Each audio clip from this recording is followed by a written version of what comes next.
Hello everyone, I am Coach Emma from Aspire, and today I am joined with Coach Dan. From Aspire. Awesome. So today, what are we going to be looking at? Today we're going to be looking at the lunge movement. So the lunge is an incredible exercise to help with your lower body strength but also balance. But quite often we see people doing this in a way that is not most optimized. So we're going to be showing you how to optimize this movement. And we're also going to be looking at different ways that you can make a small tweak to decide which muscle you want to focus on with the lunge, whether it's going to be glute dominant or quad dominant. Cool. Let's get started. Okay. Right, so the first tip we're going to look at is optimal positioning throughout the entire structure.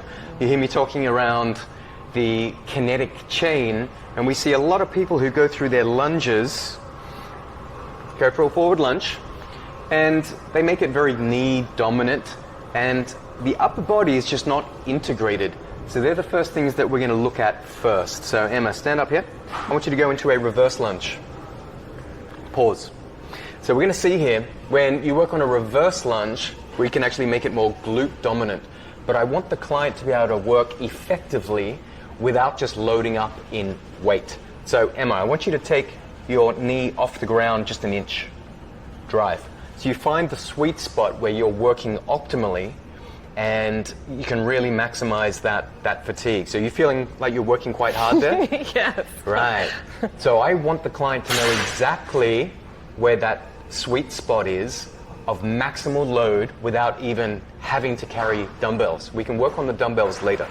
In addition, I also want to get some rigidity. I want to get active and engaged through the whole core in a nice, strong posterior chain position.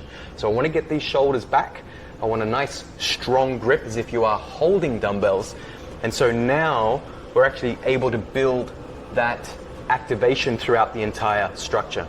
And when you drive forward, I want you to drive through the hip, maintaining that hip dominance. So again, reverse lunge, drop, pause. We can also get a slight tilt forward. That's also going to put more load into the hip. And we also want to make sure that this knee is pushing out a little bit so we can maximize glute activation. Good. So you notice, let's go down a little bit lower. Find that sweet spot where you're working harder. 3, 2, 1, drive. Excellent. And then return and repeat.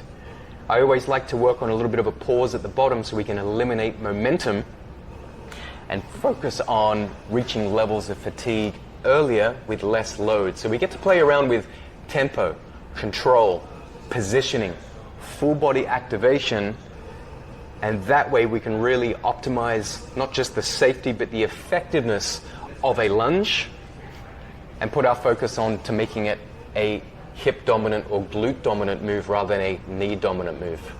Drive. Good job. All right, so once you have that in place and you've optimized the lunge, now let's look at how we can change and tweak the movement ever so slightly to make it either more quad dominant or more glute dominant. So you'd get down into your lunge position, if you could do that for us, Dan, based on everything that Dan just said on the last one. So locking in, yeah, getting the extension. And then if you just take your knee off the ground there and then you're hovering. So if you want to be working on your quads more and having more focus here, you're going to be leaning backwards ever so slightly and keeping your chest up nice and high as you go down and up. And then when you press up, you're driving through the foot and you're driving through using more quad. So if you are looking at using this exercise to build more strength in the glutes, if you come down for us again, down.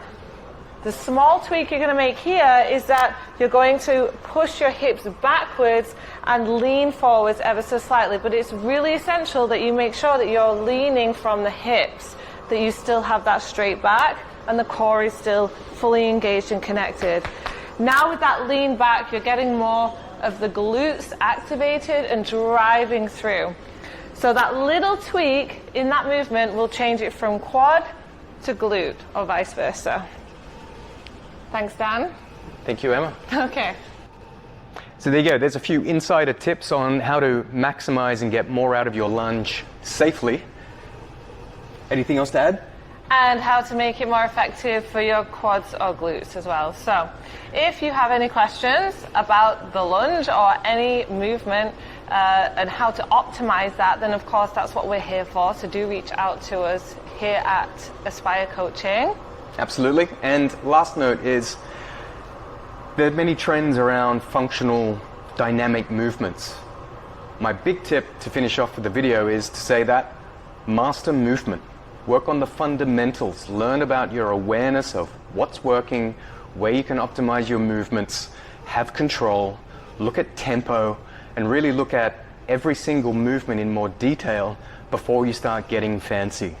Right? The more that you can master your big lifts and really understand your awareness, positioning, loading, is when you will start to change the way you train. And that's what's going to lead you to better results in less time. So, thanks for today's tip. Thanks, Dan. We'll see you in the next video. See you.